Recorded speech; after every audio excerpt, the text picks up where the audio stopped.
বিগত 15 বছর যে স্বৈরাচারী সরকার 15 বা 15.5 বছর জাতিকে দাপিয়ে বেরিয়েছে, মানুষ খুন করেছে, গুম করেছে,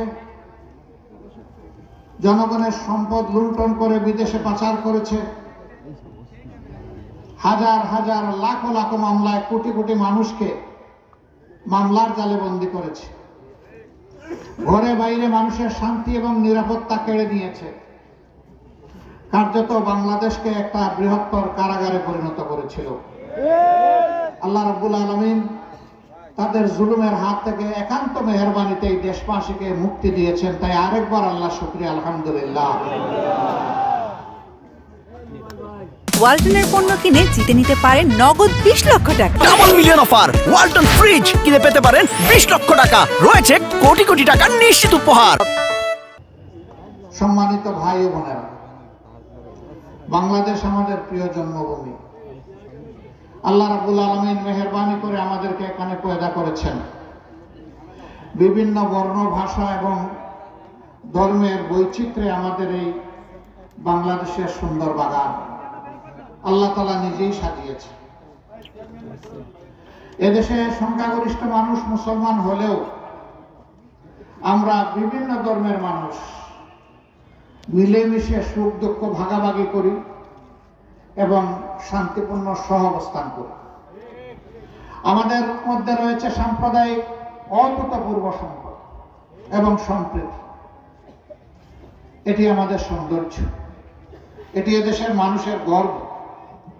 এমন সুন্দর একটা বাংলাদেশকে কারা এলোমেলো করে দিয়েছিল? একটা পরিবার, একটা গোষ্ঠী, একটা দল।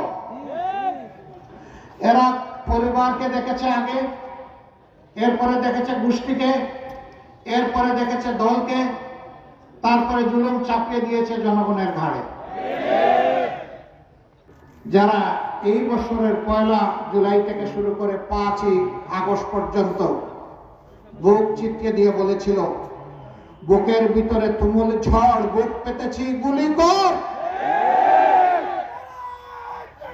তাদের প্রতি আমার শ্রদ্ধা এবং স্যালুট। 15.5 বছর নির্যাতিত জাতি বহু চেষ্টা করেছে সন্ত্রাসীদেরকে, ফ্যাসিস্টদেরকে ক্ষমতা থেকে তাড়ানোর জন্য, কিন্তু আমরা শেষ সফলতা আমরা দেখতে পারিনি। আমাদের গর্বের সন্তানদের হাতে আল্লাহ সেই সফলতা দান করেছেন। আলহামদুলিল্লাহ রাব্বুল আলামিন। এই সন্তানদেরকে নিয়ে আমরা গর্বিত। আল্লাহ তাদের অভিভাবক হওয়ার জন্য আমাদেরকে সেই সৌভাগ্য দান করেছেন। আমরা আপনাদেরকে কথা দিচ্ছি, আগামীতে মুক্তিপাগল জনগণ যে দেশ দেখতে চায়, আমরা সেই দেশের দায়িত্বটা আমাদের সন্তানদের হাতে, যুব সমাজের হাতে তুলে দিতে চাই। পালিয়ে যাওয়া পতিত স্বৈরাচার বলেছিল তারা শাসন ক্ষমতা থেকে বিদায় নিলে 2 দিনের ভিতরে 5 লক্ষ মানুষকে তাদের খুন করা হবে। আল্লাহর মেহেরবানিতে তার কিছুই হয়নি। তারা দায়িত্ব জ্ঞানহীন, কাণ্ড জ্ঞানহীন, বেদরদি, বেপরোয়া।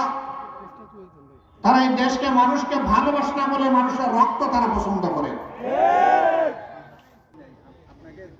দেশবাসী প্রমাণ করছে আমরা এই দেশকে ভালোবাসি। এদেশ আমাদের দেশ, এদেশ আমাদের বাপ দাদার দেশ, এদের আমাদের সন্তানদের দেশ, এবং আমাদের সন্তানদের জন্য আমরা একটা নিরাপদ আবাসপূর্ণ দেশ চাই।